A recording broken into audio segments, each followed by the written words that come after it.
यदि तपाईहरूलाई दिशा गर्न गाह्रो हुन्छ, पेट फुलेको जस्तो लाग्छ, पेट भारी हुन्छ वा दिशा गरेपछि पनि पेट पूर्ण रूपमा सफा नभएको महसुस हुन्छ भने तपाईँ कब्जियतको समस्याबाट पीडित हुन सक्नुहुन्छ।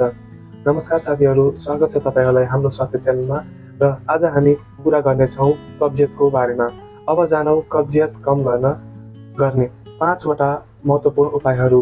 पहिलो उपायमा रहेको छ फाइबरयुक्त खानेकुराको मात्रा बिस्तारै बढाउनुहोस्। फाइबरले पाचन प्रणालीलाई सहयोग पुर्याउन र दिशालाई नरम बनाउन मद्दत गर्न सक्दछ।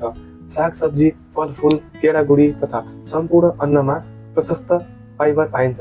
दैनिक खानामा यस्तो खानेकुरा समावेश गर्दा पेट सफा हुन सहयोग पुग्न सक्दछ। दोस्रो उपायमा रहेको छ बिहानको शौच गर्ने नियमित बानी बसाल्नुहोस्। शरीरले नियमित समयको बानी समात्ने भएकाले हरेक दिन एउटै समयमा शौचालय जाने प्रयास गर्नु लाभदायक हुन सक्दछ।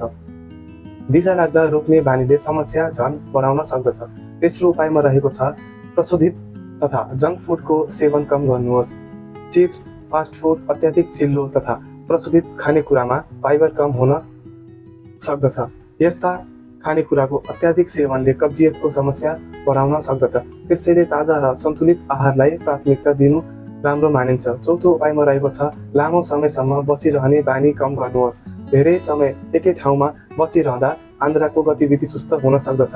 त्यसैले नियमित रूपमा हिँड्ने, हल्का व्यायाम गर्ने तथा शरीरलाई सक्रिय राख्ने बानीले पाचन प्रणालीलाई सहयोग पुर्याउन सक्दछ। आजको अन्तिम र 5औं उपायमा रहेको छ कब्जियत लामो समयसम्म रहे बेवास्ता नगर्नुहोस्।